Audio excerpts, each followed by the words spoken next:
Welcome back to the deep dive. It is really great to have you with us again. Mm-hmm.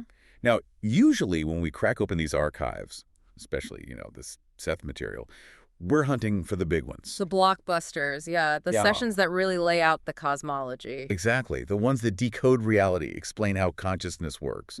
We want the fireworks. Of course, that's the draw. People come to this material for the big answers, for those aha moments. Right. But today we are doing something a little different. A lot different, I'd say. We were zooming in on a single Saturday night, late January 1965. And we are not looking for a revelation. We're looking at, a failure. I might push back on failure a little bit, but it certainly wasn't a success in the way they expected. It's messy. It's very messy. And the date is January 23rd, 1965. It is. And the vibe is just strained. It's so strange. This isn't a lecture. It's not a, holy text being dictated. It's three people in a living room in Elmira, New York. It's cold outside. It's pitch black inside. And honestly, it's a little bit creepy to read. It has a really unsettling atmospheric quality to it. It really does. So what we're looking at today is session 124 of the early sessions, book 3 of the Seth material. Okay. And before we go any deeper into the literal darkness of this session, we should probably get the mandatory part out of the way. Right. Let's do it. This deep dive will be distributed free of charge on all major platforms for educational purposes. Perfect. So maybe turn the lights down for this one, or actually maybe you'll want to keep them on after you hear this.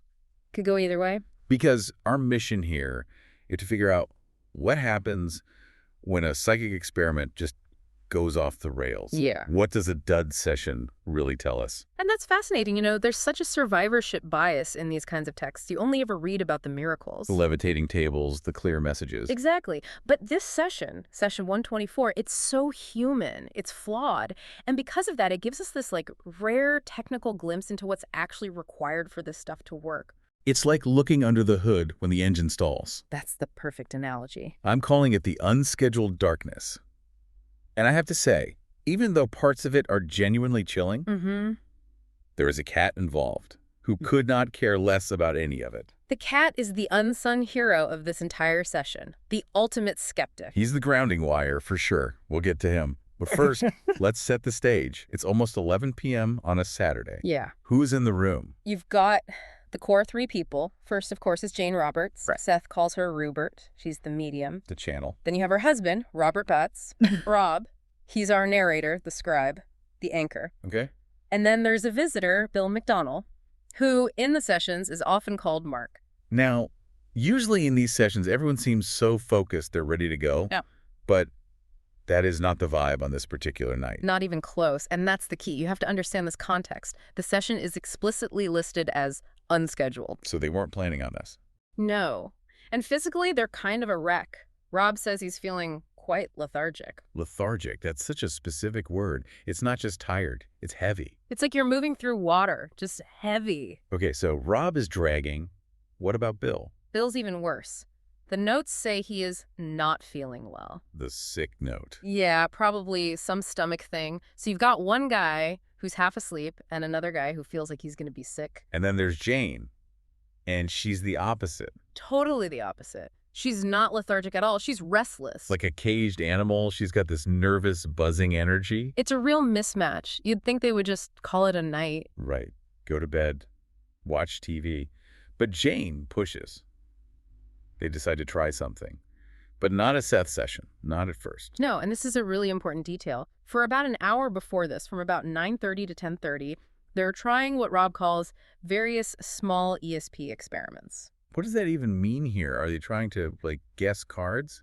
The notes say they were specifically looking for physical effects. Telekinesis. Yeah, trying to move things with their minds, looking for some kind of physical manifestation. So for a solid hour, you have one restless person and two tired, sick people just staring at things, trying to make them move. Pretty much. Trying to make a spoon bend or a book fall over, whatever they could get. And the result? 0. Nothing. Rob's note says success without success. Just absolutely nothing happened. That's the most relatable part of this whole thing. Staring at a pencil, begging it to roll, and it just sits there, mocking you. Total inertia.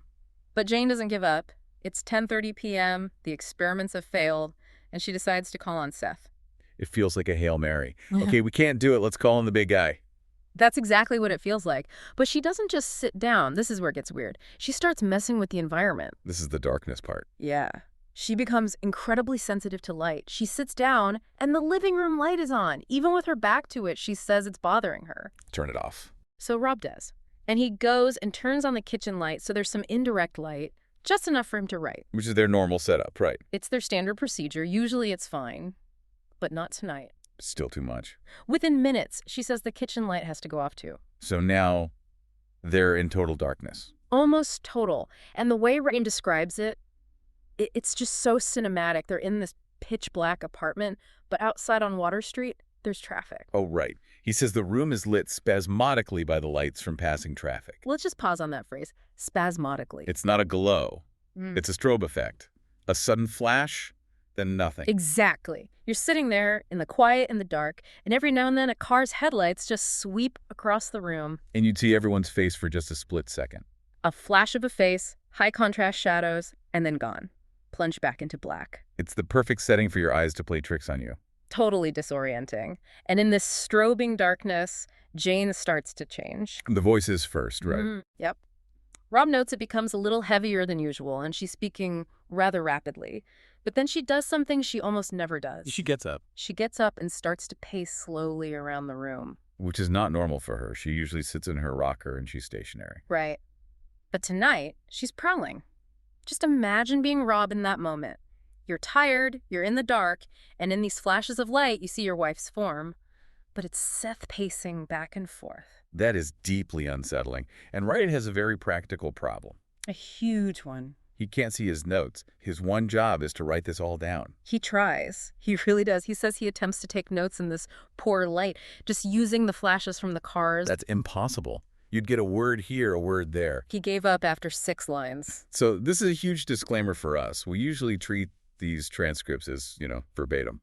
But not this one. Rob is very clear that this record is a reasonably accurate reconstruction. It's not word for word. He had to write it from memory as soon as the lights came back on. Okay, so it's a reconstruction of a voice from the dark. What does the voice say? Seth comes through, and there are no pleasantries. No good evening. Straight to business. So the very first thing he says is, I only suggest that you watch Rupert as he moves. He's directing their attention right to Jane's body. He's saying, look at her. She's setting up an experiment, and then he immediately explains why the last hour failed. He gives them this mini lecture on psychic focus. Okay, let's get into that. The quote is, whether you are consciously aware of it or not, the subconscious focus at all times must be achieved first. This is the absolute core of this session. We think of focus as this conscious thing, right? Like reading your teeth. Yeah, you strain, you furrow your brow, you're focusing. Seth says that's just surface noise. That's the conscious mind trying to force it. The real work, the important work, is subconscious. So the subconscious is like the giant part of the iceberg underwater. Precisely. He says that in their past successes, their minds had been subconsciously focused on that outcome for a long time without them even knowing it. The energy was already gathered. So tonight didn't work because it was a whim. Hey, let's try to move a spoon. The psychic engine wasn't warmed up. That's a great way to put it. You can't just turn the key and expect it to start in the freezing cold. And he tells them, all of your forces are relatively scattered this evening, Mark's in particular. Kills out Bill. He does. And he's linking Bill's physical sickness directly to the group's psychic capability. Because his energy, his focus, is all tied up in just feeling okay. Exactly. His body is fighting a bug. He has no spare energy to contribute to some group psychic experiment. His forces are scattered. Scattered forces. Such a great phrase. For this to work, you need coherence. A laser, not a light bulb. And this also explains the darkness. It wasn't just for drama. Right. Seth says it was an attempt to help them focus. He says, Rupert's insistence upon darkness was an attempt to increase your inner concentration. It's sensory deprivation. If you can't see the room, your mind is forced to go inward. It removes the distractions. Exactly. But then Seth kind of drops a bomb on them. Yeah. He basically tells them they're bad observers. He scolds them. A little bit. He says, at times during regular sessions, I have introduced effects, but for various reasons, you have either failed to observe them or have not been able to. That would be so frustrating to hear. Oh, yeah, I did a magic trick last week. You just blinked. It raises this huge question, right? How much do we miss just because we aren't looking for it or we're looking at the wrong thing? Or we're expecting a lightning bolt and we miss the, subtle shift in the room's temperature. We're looking for the Hollywood version. So Seth basically says, okay, you missed it before, you're scattered tonight, but let's try one more thing right now. This is the climax, the 3-minute warning. Yes. Jane stops pacing. She goes and sits in a chair against the wall.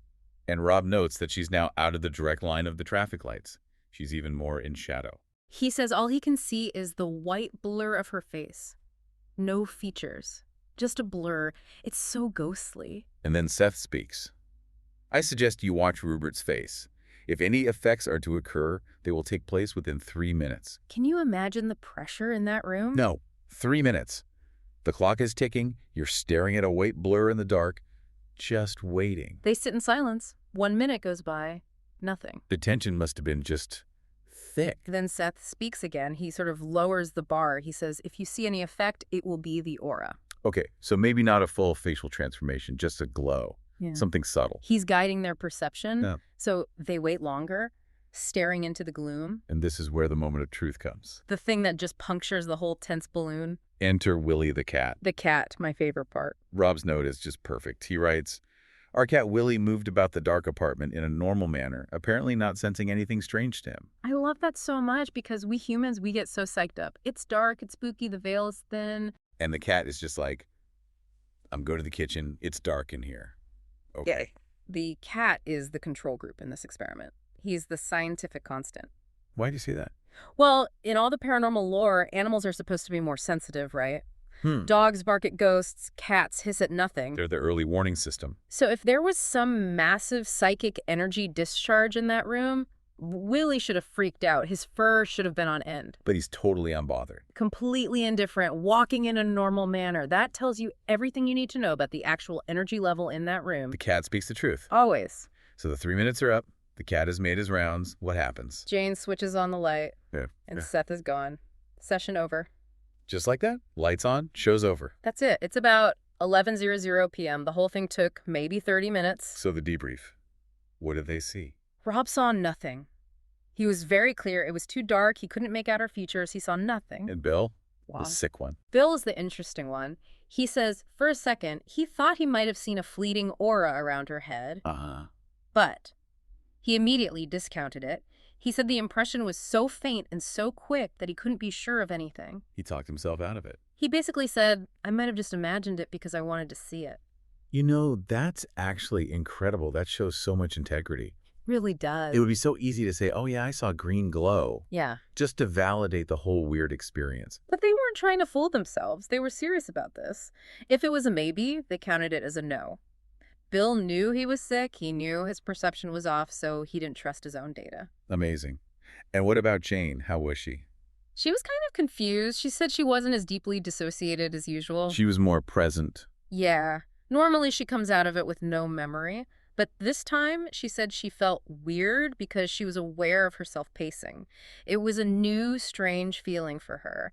The connection was different. It was staticky, not a clear channel. Exactly. And the footnotes Rob adds here are so important. This wasn't always the case. Right. This failure is an outlier. He mentions session 68, where both he and Bill did see her face change. Her jawline, her nose, everything. It morphed. In session 102. In that one, Bill saw open eyes upon Jane's closed eyelids. Ugh. That's a terrifying image. It's pure horror movie stuff, but it proves they have seen things. They know what a success looks like. So session 124 stands out because it was a dud. Okay, let's get into the analysis. Why did they even include this in the book? If I'm writing my psychic memoirs, I'm cutting the chapter where nothing happens. You'd think so. But I think keeping it in gives the entire Seth material a huge amount of credibility. How so? Because if every single session was a fireworks display, it would feel fake. It would read like a novel. But real life and real research has failures. It has bad days. It has dry runs. It makes it feel more like a lab notebook than a scripture. Perfectly put. They're reporting what happened, not just what they wanted to happen. And it also proves Seth's point from earlier in the session. About the subconscious focus. Right. If Seth had produced some giant miracle while they were all sick and tired, it would have contradicted his own lesson. The failure was the proof of the rule. The silence was the lesson. The silence confirmed the mechanics. You need the energy, the health, the alignment. You can't just demand magic on the spot. I want to go back to the observation part. Staring into that spasmodically lit room. It's so unreliable. Your brain starts to fill in the gaps, I doubt. There's a word for that. Pareidolia. Pareidolia. Explain that. It's why we see faces in clouds, or the man in the moon. Your brain is a pattern recognition machine, and it hates a vacuum. So when it sees a blurry white shape in the dark, it desperately tries to turn it into a face. So the fact that they resisted that, the fact they said, no, I see nothing, is actually really disciplined. It's the difference between a believer who wants to see something and a researcher who's trying to see what's actually there. They let the ambiguity be ambiguity. Which brings us back to Willie the cat, the MVP. He really does ground the whole thing. His indifference tells you the room just wasn't charged. The magic was missing because the human batteries were drained. It's a collaboration. Seth says all of your forces are scattered. He's not a solo act. He needs their energy to amplify the signal. It's like a powerful appliance plugged into a dying battery. The appliance is fine, but the power source is weak. And on January 23, 1965, the batteries were dead. They needed sleep. So as we wrap this up, what's the big takeaway for you listening to this? It's not just nothing happened. For me, it's that idea that when things do work in our lives, it's often because we've been subconsciously focusing on them for a long time without realizing it. Your momentum is building under the surface. Exactly. So just because you don't see the results yet doesn't mean the charge isn't building. The subconscious work is invisible until it isn't. And on the flip side, you can't just force it in the moment if the inner alignment isn't there. You can't unschedule a miracle. No, you can't. You have to respect your own state. If you're tired, if you're sick, the magic can wait. So here's a thought to take with you. How much phenomena in our own lives do we miss just because we're tired, distracted, or because we're staring so hard into the darkness for a sign, we forget to check if our own battery is even charged? Seth's point is that the real work happens before we even decide to look.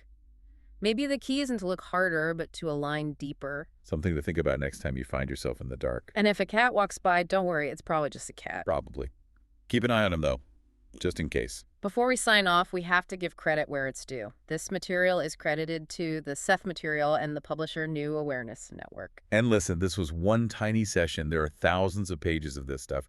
We really, really encourage you to go study the books directly. Don't just take our word for it. You can visit the New Awareness Network website and bookstore at sethcenter.com/the early sessions. That's sethcenter.com/the early sessions. Go read the sessions where things did go right.